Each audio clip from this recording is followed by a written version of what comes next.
In this video, I'm going to show you how to become a sideline sniper by mastering the corner route. The corner route is probably my most favorite route in Madden. I like it more than drag routes. I like it more than running back angle routes. I like it better than whip routes. I mean, those other routes are great for picking up like a quick 5 to 10 yards, but a well executed corner route could be a potential one play touchdown or could at least get you a good chunk of 20, 25, 30 yards. What you do need to know is that there is both an art and a science to throwing the perfect corner route. And that's exactly what I'm going to show you in this video. So let's dive right in and let me teach you how to dominate with the corner route. All right, so first things first, you want to make sure that you are setting up your corner routes correctly. And the way to do that is by coming out in a trips formation, meaning you have 3 wide receivers to one side of the field. Okay, literally every playbook has multiple trips formations. I'm in the Alabama playbook. They have trips tight end, trips Y over, bunch tight end. They have a lot of different options. So go to your favorite playbook, select any play that has, or select any formation that has 3 wide receivers to one side of the field.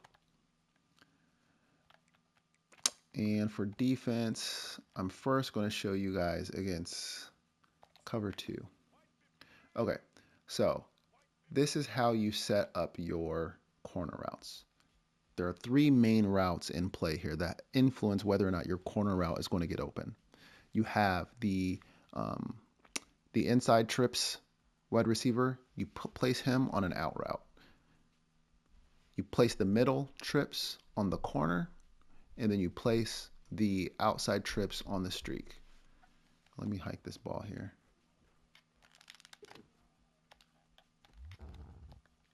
Now let me break down why that got open and how these different routes work all together to open up the corner route. Okay, the most important route is this pull route, which is what I call the streak. Most plays are always going to want a pull route on the field, and it's essentially just a decoy route. The only purpose of this route is to occupy the safety over the top. So take the safety, number 2 there, he has to respect this streak, so he has to run with it. You know, he's like, I can't give up a touchdown, so I have to respect the streak. And because he respects that streak, it frees up the corner route underneath. Without the streak on the field, he takes the most vertical route, which would be the corner, and then the corner would be taken away. So the streak is the whole reason why that play gets open. And then the out route, it occupies the flat defender, right? It keeps defenders low. We're creating a high-low read here, because if we didn't have the flat route and there's no defender entering his zone or his area, then he can just take the corner. You know, so we're flooding this side of the field with 3 routes, but each route is designed to free up the corner. The shallow route takes the flat defenders, and then the streak takes the safety. Okay, so when you're setting up your corner routes, the reason why you want 3 wide receivers is so you can set it up the same way. You want the out route, and you want the streak, and you want the corner. So maybe take a picture of this, a screenshot, or whatever the case may be, so that you can set up your plays. You can hot route your plays the same exact way you see on the screen here. Another thing is that you want your trips aligned to the wide side of the field. If you put your trips on this side, that's just not enough room to operate. The defenders have much less area to cover, so they're going to be those wide receivers they're just going to be bagged, right? If you have it over here, well, look at that, he completed it, I think. But you see how tight of a throw that was. Whereas if you have it aligned to the wide side of the field, then you can get it open, or then they're going to be open. All right. So that's how you set up the trips, and that's sort of the formation and the route psychology behind it. Now, there are 2 ways to get a ball to a receiver, right? Or there's 2 ways to scheme them open. Or excuse me, let me backtrack on that. There's 2 defensive types of coverage. There's zone coverage and there's man coverage, right? Zone coverage, the defensive players are responsible for guarding a particular zone on the field. Man coverage, each player on the field is designed to guard or defend a particular man, and they stick with that player throughout the duration of the play. Corner routes work well against both zone and man, but the way you throw the ball is different. Okay. Against zone. So this is cover 2. Corner routes work well against cover 2. You can see here, you are going to consistently find that the corner route is open against cover 2.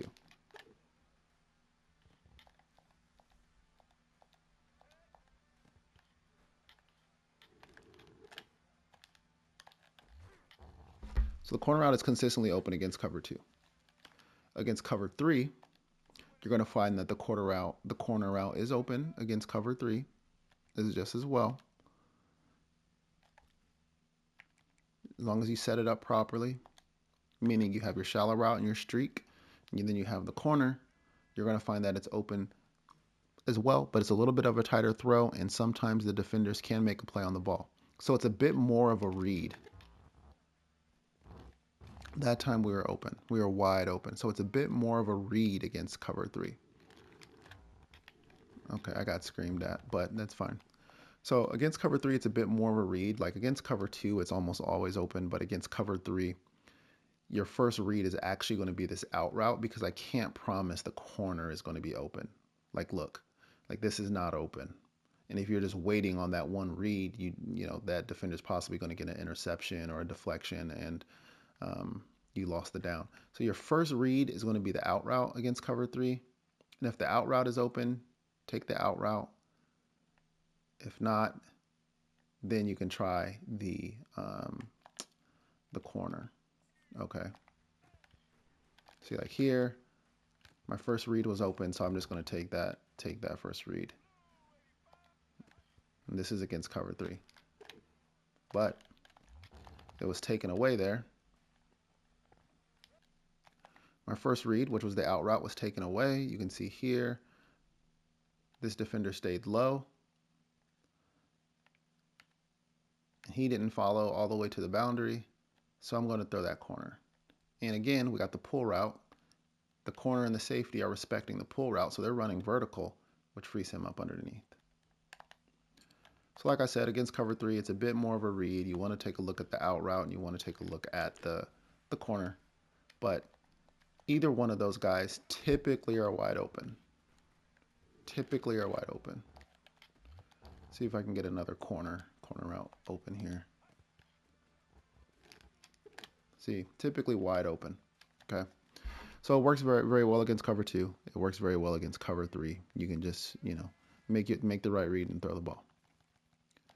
Now against cover 4 is where the corner route is less open. It doesn't work great against cover 4.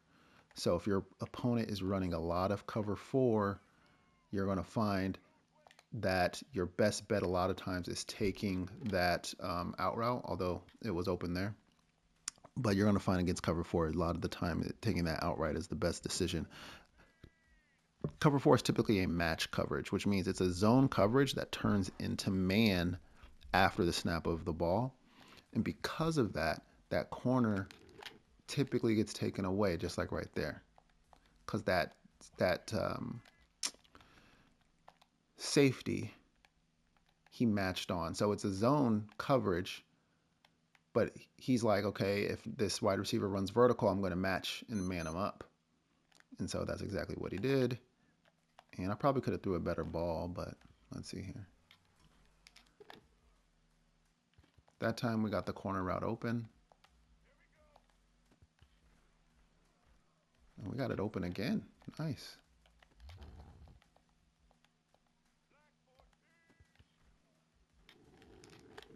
Okay, yeah, he matched on that time. Ooh, we still caught the ball, but that was kind of a scary throw because he matched on. So you can see against cover 4, the corner route, while you can have success with the corner route against cover 4, it is more complicated read than cover 2 or 3. Like, it's normally not this successful. Don't let this video fool you. It is normally not this successful of a throw. Normally, you're going to get a lot of match coverage. Let me see if I can change it. Normally, you're going to get a lot of match coverage, and that corner is not going to be as successful against cover 4 match. Let me see if I can find one.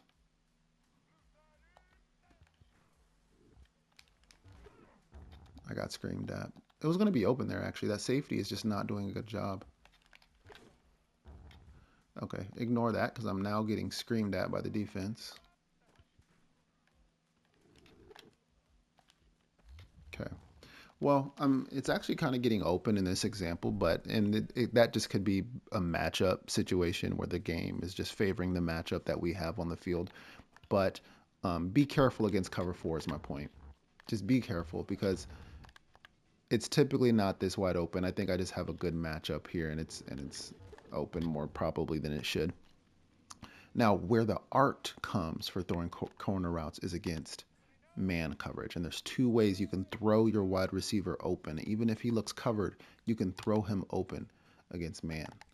Now let's do cover 2 man. I'll do random cover 2 man.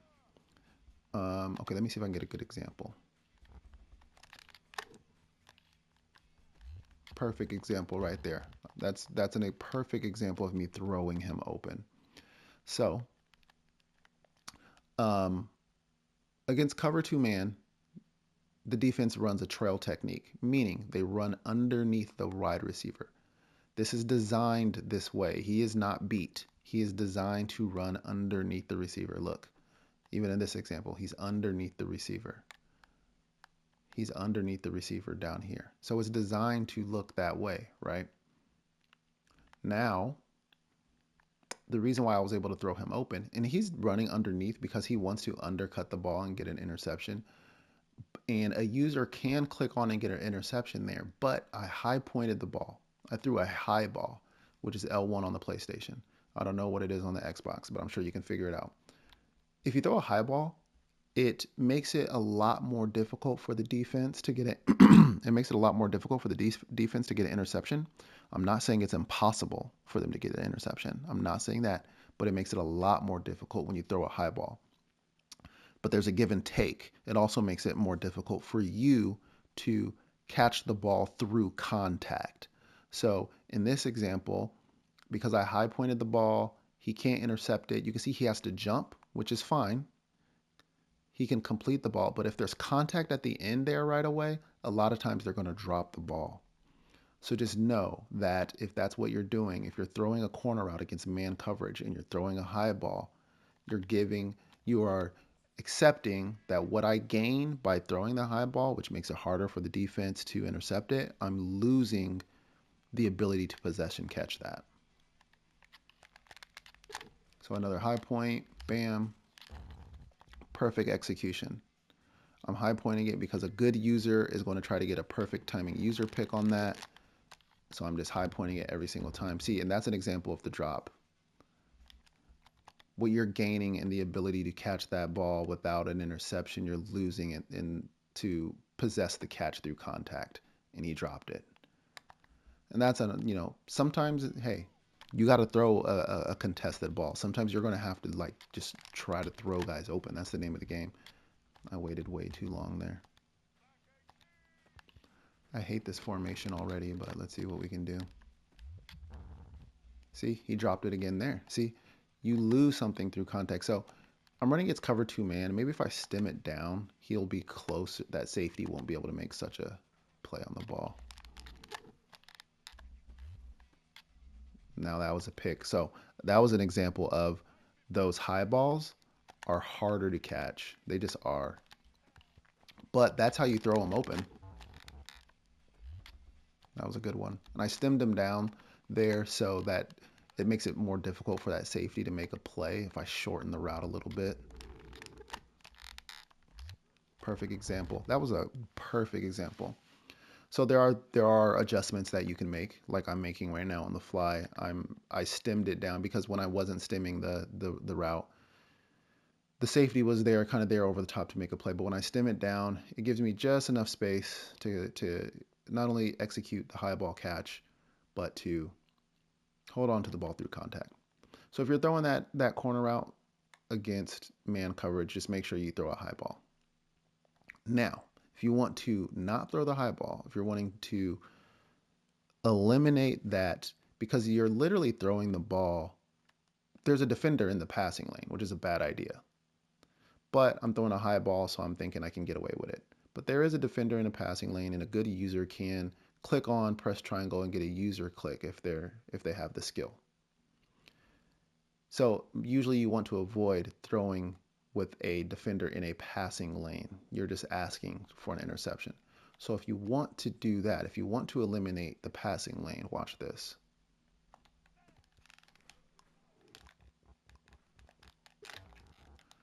That was a bad example because that defensive end got the edge there. But what you want to do, here's a good example. Boom. Now what am I doing there? So what I'm doing is I'm scrambling outside of the pocket, obviously, because I want to change I don't want a defender in the passing lane. So if I was to pass the ball from here, right, you can see there's a defender that would be underneath the ball and can undercut it. But when you leave the pocket and I run horizontal with that corner route, I'm now passing not over top of that DB, but to the side of him. Look at that. He's in no position whatsoever to make a play. No position whatsoever to make a play. And then you don't have to highball it.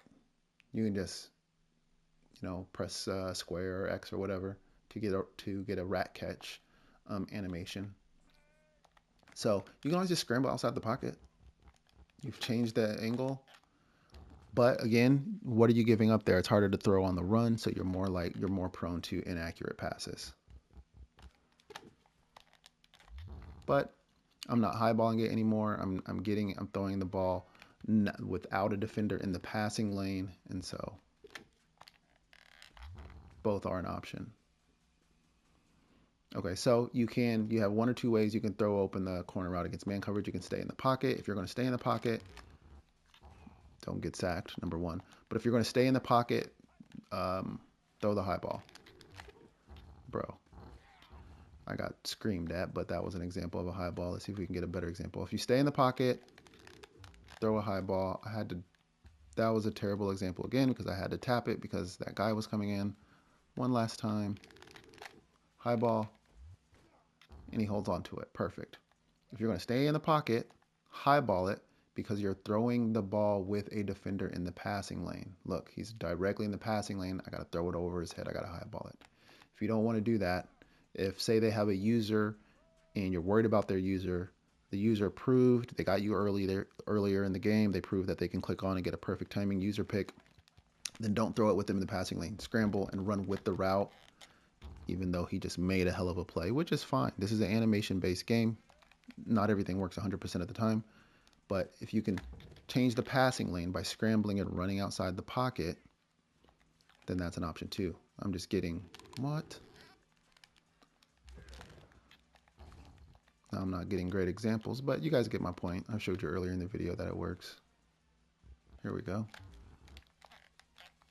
Didn't execute on the throw, but there's give and takes, right? When you scramble outside the pocket, you're more likely to throw an inaccurate pass, or the defensive line sheds their blocks quicker. So there's always give and take with everything that you do.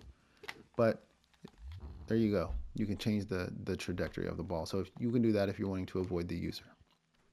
All right, that's corner routes, ladies and gentlemen. That is corner routes, my favorite route in the game. Hopefully you learned something. See you guys in the next video.